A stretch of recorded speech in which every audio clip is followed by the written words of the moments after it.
What's good, y'all? I'm here with another video. It's a reaction video today, Shonen Showdown. I know a lot of y'all missed that. You know, it's one of my more viewed things on the channel. The reason I haven't been doing reaction videos for real is because it's just a lot been going on. Also, I don't want to put myself in a bubble. Like I don't want to make it to where this is the only thing that I'm bound to do. Like, you know how people get up and then they get big and they known for something, so they feel like they gotta keep doing that. I don't want to be that, so that's why you've been seeing different stuff on the channel, shorts. Yesterday I did a looking at hot takes and stuff. Even though it might not be as big as the reactions, I still want to have my stuff to be diverse, so it could be something for everybody. But you know, we're gonna be watching Shonen Showdown. I think he's ranking teams, and without further ado, man, let's get into it. What's up, guys? It's Rob here from Shonen Showdown, and today we're going to be ranking our best anime teams of all time. What's going on, y'all? Ed and Rob here. Now, I capped the teams at 10 because I did not want the video to be too long, but I did realize while editing that there are two teams that got left off that I know a lot of people are going to be asking about. So I'm just going to say Yu Yu Hakusho Team Urameshi I'll probably have in the S tier, and the Black Bulls from Black Clover I'll probably have in the A tier. Let's get right back into the video. So here we are with our 10 anime teams that Team Urameshi in S tier, no question. we're going to be ranking. Now, I did not include the villains because the villains deserve their own tier list. But first up, it looks like we have Class 1A from My Hero Academia. Probably one of the harder teams I had to look at this year because they really have improved so much in Season 6 so far. I mean, you have Momo showing out against Gigantomachia. You have... Hey, Season 6 of My Hero, I ain't gonna lie, bro. People have been saying My Hero been mid for a minute. I get that. Honestly, I do. But this Season 6, I'm not gonna lie, they showing out a little bit. They showing out a little bit with the Shigaraki background. Shigaraki has become a better villain in my eyes. Deku, like, everybody's evolving. You know, you got the Dabi stuff. Like, it's been it. Izuku Midoriya doing his thing against Shigaraki, showing us the Black Whip, showing us the float. Shoto Todoroki is boxing with his brother Dabi, was holding his own, showing the firepower, the ice power. Class 1A is really looking elite when we're looking at the top tier members of Class 1A. But I still stand firm when I say that Class 1A is very top heavy. When it comes to Class 1A, we're seeing similar things that we've seen in the provisional licensing exam. The top 7 or 8 in Class 1A really showing out, and then everybody else is still figuring out how to get the job done, and that's not enough for me. Granted, the threat this time is much bigger than another school. You're talking about the Paranormal Liberation Front, which is clearly on a different tier, but I'm still seeing the same characters doing the same things. For me, all that's really saying is that Class 1A is C tier. I know that's hard for the My Hero fans to hear, but there's around 20 characters in Class 1A. And I'm seeing the same 7 or 8 really holding it down, and then the rest of the class is non-existent. To me, that's not even an A tier team, and you can make an argument for B at maximum. Next up, we have the Z Fighters. Now, the Z Fighters, similar to Class 1A, do have a couple of people that have fallen off throughout the years. And because of that, I was looking around the B and C tier, but we have to look at what was going on in the recent superhero movie. We have to look at what was going on in the Tournament of Power. The Z Fighters held it down in the Tournament of Power. Whether it is Goku boxing against Jiren, Vegeta boxing against Toppo. You're looking at Gohan willing to work alongside Frieza to box Dispo. You're even seeing... Sorry to cut him off. I'm not gonna lie. The reason you see me looking like that is because I don't watch Dragon Ball. Sorry, y'all. I'll try again, but I know what he's talking about though. Like Gohan and all this. Like Gohan, I've heard Gohan has fallen off, but he's gotten back to like where he could be with Gohan Beast or whatever. But I'll just let him keep talking.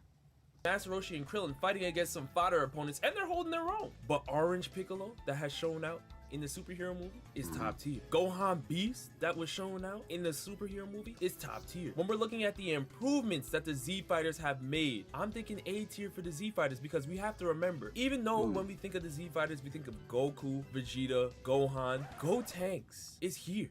Trunks has also shown that he can keep up with a fused Zamasu. So now we're looking at Super Saiyan Rage Trunks that's now in the mix, that can keep up with some of the best of the best in the series. The Z fighters have really leveled up, whereas when you're looking at a Class 1A, outside of Deku, Bakugo, Todoroki, Momo Yaoyorozu, and a couple of others, who are you really turning to? Next up, y'all see them, the Demon Slayer team. So this team is including Tanjiro, Nezuko, Inosuke, and Zenitsu, and I think this team is absolutely outstanding. The teamwork between these four is incredible. But if we're looking specifically in Season 2, the Entertainment District arc, we got to see some of the best teamwork combos since the Naruto days, going between Tanjiro, Inosuke, and Zenitsu. Tanjiro being the floor general, noticing that Inosuke's blades will be able to work against Daki's threads. You're having Zenitsu using his speed, using his power. Nezuko holding it down. Nezuko had the biggest glow up, literally looking like a baby Muzan, going crazy against Daki as well. And then you're seeing Tanjiro show out while he was in a duo fight with Tengen against Gyutaro. They really leveled up, and I love their teamwork. Because this is a tier list on teams, the main thing we have to look at is teamwork. I look at accomplishments maybe second tier, but their teamwork is the biggest thing. And the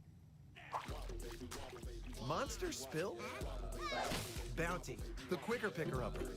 Demon Slayer team has some of the best teamwork on this chart. Absolutely, I have to put them in the S class. Next up, we have the Hunter x Hunter team. This team is comprised of Gon, Killua, Kurapika, and Leorio. This team's alright. Earlier on, we could talk about their teamwork together during the Hunter exam, and that was nice. But after the Hunter exam arc, there were a lot of things that kind of were shaky between the teammates. Not so much disagreements, but more so they all had different paths, different goals going on, and that's what I was going to say. Like, yeah, there was a good team, but a lot of the time they weren't even near each other. Like, Leorio was getting his degree or like learning like doctor stuff, and Kurapika was trying to go after the Phantom Troop, and Gon and Killua was in so many different situations. It was like they weren't even really together like long enough for them to have like multiple teamwork situations. Like Kurapika and Leorio wasn't even in the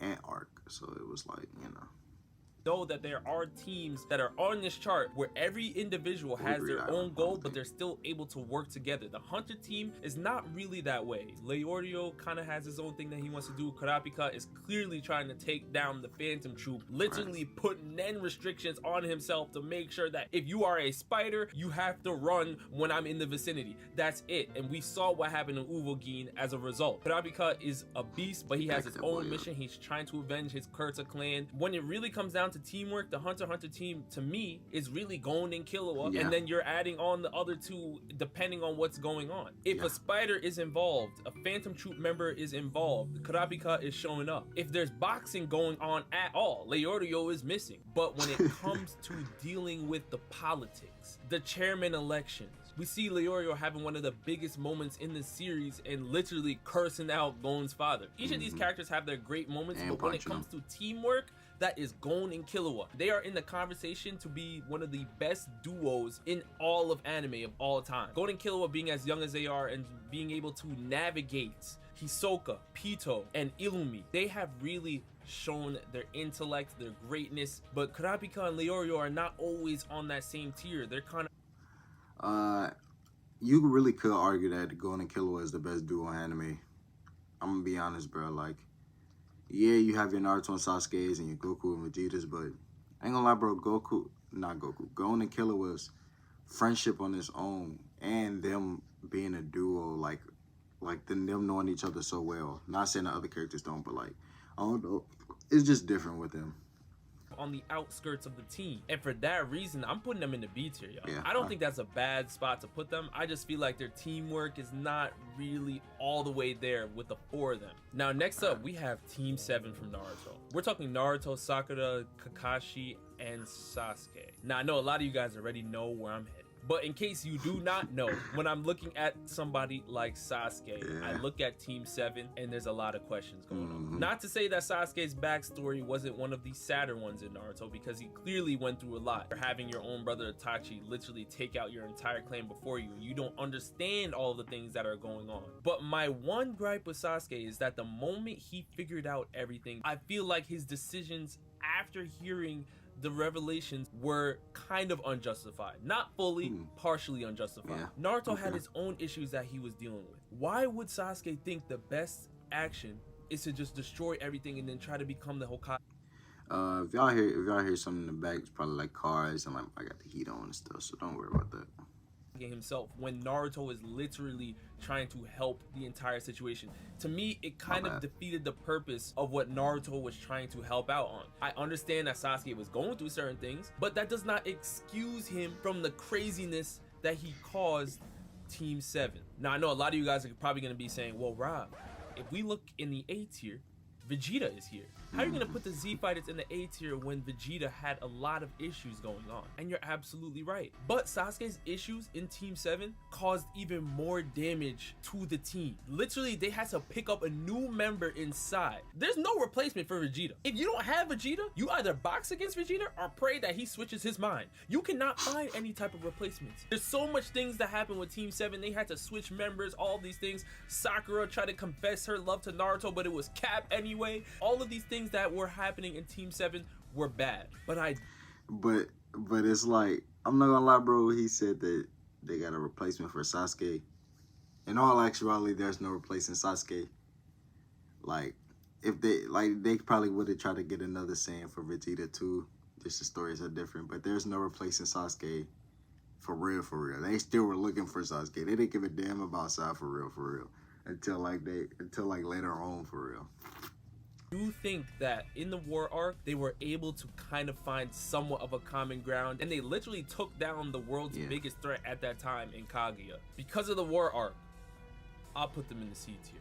Very, very lucky. This is as a teamwork, that's crazy as hell. Realistically, but they did level up in the war arc, and they did set their differences aside for the most part. And Naruto and Sasuke got their fight. They hashed it out, and now they're good in Boruto. We all know what it is. Now for this next team, this is probably one of the funniest groups I've seen in all of anime, but that's not what we're ranking them on. We're talking about the Joestar group from part 3. With this being the first part that stands were introduced, there was a lot of trial and error against each opponent. What do I mean by this? I mean that every time there was an opponent that they approached, somebody had to be the guinea pig. Somebody had to go in there and pray that they come out alive and figure out the truth of someone's stand. We do see in later parts like Josuke and Giorno and even Jolene that they have a sort of different approach than what was going on in part 3. But this kind of trial and error method that was going on in part 3 kind of messed up the flow. Now when you're talking about camaraderie, they were all together. They were all in. Pornodov had his beef with a few of the teammates, but it was nothing serious. And I'm not even going to take points off of them for having to find guinea pigs to throw in certain situations, whether it was Abdul. Sometimes Joseph had to play that part because his stand was horrible for the most part in Hermit Purple. We didn't really get to see it shine until the latter parts of part 3. But when we're looking at this specific Joestar group, it was very Jotaro dominant. Yeah. Great teamwork, but if you are not Jotaro, you are praying that Jotaro gets you out of a situation. And it came to the point where they literally had the dog. They literally had Iggy trying to hold it down in certain situations. These things cannot happen as a team. I will 100% give Joseph a pass because he was old, he was way past his prime, and his stand was kind of weak. But Pornodov, Akuri, Abdul, there are moments where you can't just rely on Jotaro. Jotaro shouldn't have to move trying to save everybody, and everybody else in their fight is holding out and trying to survive as long as they can until Jotaro arrives. Now obviously this did not happen in every fight, but most of the fights it did happen, as opposed to a Jolene or a Giorno who could say, Bucciarati, you can take care of yourself. Hermes, I can count on you. I'll put them in the B tier. I think B tier is fair. Next up, we have the 7 deadly sins. I believe in terms of teamwork, the only issues I really had is that when it came to Meliodas trying to recruit his former members earlier on in the series, a lot of them had issues that they weren't really willing to disclose earlier on, and a lot of them had their own secrets that they weren't willing to bring forth until the end when it was too late, and now you have to start boxing some top tier opponents. So if you catch my drift, I'm talking about people like Gother, and the wizard that created the Gother doll was literally part of the 10 Commandments. I'm talking about Merlin, who was hiding her secrets on Arthur, the power of chaos, and these things could have been avoided if she brought them up front. Meliodas clearly having his own issues. If they just opened up to each other, so many problems in the 7 deadly sins world would have been prevented. I don't believe that take really ruins the chemistry between the 7 deadly sins. Escanor really carried his weight, and anytime Meliodas stepped out of line, they were able to look at a bond. They were able to look at an Escanor to really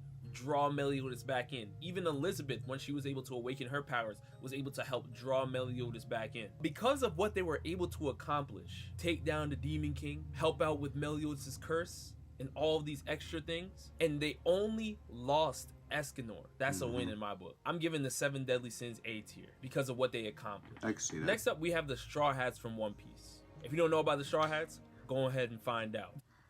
It's a S. It's a S. It's a S. Should it be a S? I don't know. They do be getting their teamwork in, though. I'm not gonna lie. Even the Lordians, they be doing what they gotta do.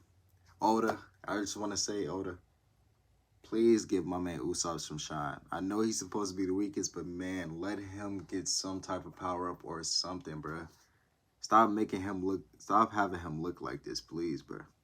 The Straw Hats really come down to the Luffy effect. Clearly he's the captain, he's a leader of the crew, but there are many members of this crew that had their own emotional baggage. They had their own thing that they were dealing with. And because of this, the fact that they are still together is obviously credit to Luffy, but it's also credit to them willing to learn to really trust each other. I mean, there's a moment where Usopp almost left the crew because of the going married. Sanji almost left the crew because of his backstory, where you're talking about Judge and German 66 and he wanted to protect them from Big Mom's camp. Nami almost left the crew because of Arlong.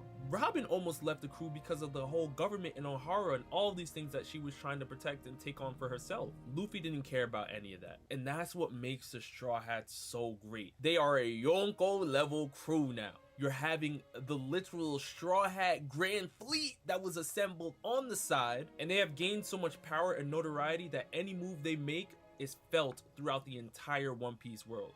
Every internal problem that the Straw Hats had, it was resolved. That hell trying to get her hands on my Try a tiny handful. Not doing that. Do it for Bobby. For Bobby. Tiny high five. Mega size, mega flavor. But it wouldn't be fair if I didn't look at the other teams and say, well, even though their problems were resolved, I'm still not putting them in S. The reason why the Straw Hats are in S is because of their accomplishments, y'all. What they have done in the One Piece world based on where they came from is unbelievable. Next up, we are looking at the Survey Corps from Attack on Titan. I don't believe I really need to go too in depth on this other than to say that they are trash when it comes to teamwork. When you look at the Survey Corps, everybody had their own agendas. There was no teamwork whatsoever. It was the Eren, Mikasa, and Armin show. Reiner and Bertolt clearly switched up, and we found out they were actually Titans themselves fighting for the Marlians. Then later on down the line, when things start getting revealed, people start to switch up. You're having Connie that's trying to really revive his mother and betraying his teammates. There's so much internal conflict that has never been resolved. It came down to the point that Eren actually ended up just betraying everything, taking on the world's pain on himself and saying, you know what, let me use the Jaegerist to my advantage. Everybody is fighting whether to trust Eren, to put their chips all in Eren's basket, or to betray Eren and go against Eren because Eren has put them in dangerous positions. It became so bad that Armin and Eren actually ended up boxing. Mikasa and Armin went their own way and Eren went his own way. That's how bad it got. The Survey Corps is dog water. I mean, outside of Levi and Hanji, who really was holding it down? It was just a complete disaster. So I'm definitely putting them in the D tier. I don't care what anybody has to say about that. They are not a great team at all. Lastly, we have Team Ichigo from Bleach. So this is going to be Ichigo, Orihime, Chad, and Uryu. Now this crew is probably going to be similar to my take on the Jotaro team. Orihime was able to use her shield and healing powers at a much more elite level during the Urankar arc. You're having Chad doing his thing, Uryu clearly, but when I'm looking at the Bleach team right here, the first thing I'm thinking of is it's Ichigo heavy. If Ichigo's not there, can we trust them to hold it down? Now there were moments where they were able to fight against some lower tier hollows and things in Wako Mundo, but when you're talking about the top tier, the Espadas and all of these things, can you really say, Uryu, go handle this Espada? No, you couldn't. They weren't as dependable as some Soul Society captains and things. But now that we are in the 1,000-year Blood War arc, I do believe that even though this team is still Ichigo heavy, we're going to see some amazing things from the rest of the camp here. I think a lot of the stuff that we've seen in the Bleach anime, like as far as like Orihime's healing and stuff, I feel like it kind of gets downplayed because the manga was way worse than the anime. Like people were getting their limbs cut off and she's putting it back into place. Like I'm not saying that nobody knows that, but like I feel like the anime downplays how well Orihime can heal people. Also, I see what he's saying as well because it took, I think it was Renji and Uryu. They both had to fight the 9th Espada, like number 9, and Ichigo literally fought Ukiota and Grimjo. So it's like, I get that he's a demon. He's a demon, as we can see in the 1,000-Year Blood War, but you know, they gotta get stronger. Because Uryu clearly is a Quincy. The Quincy's are here. They're here in full effect. Teamwork's really never been an issue for them. Outside of Uryu and Ichigo, who had some bad blood early on, but that was only based on the fact that Uryu was a Quincy and Ichigo was part Soul Reaper. But they were able to resolve that pretty fast, so I'm not worried about that. I do think this crew is probably next to the Johto team in the B tier. Now you guys let me know down in the comment section below. Do you agree with my tier list on these anime teams? If not, let me know. And with that, I'll see you next time. Alright, y'all, that's the end of the video, man. Make sure y'all like, subscribe. You know the links have been down in the description for him, the original video. I think the list was pretty solid. The only thing I would change is I will move Team 7 to B. Just because Part 1 Naruto, the teamwork was, like, even though Naruto and Sasuke argued, the teamwork was still nice from the missions that we did see. And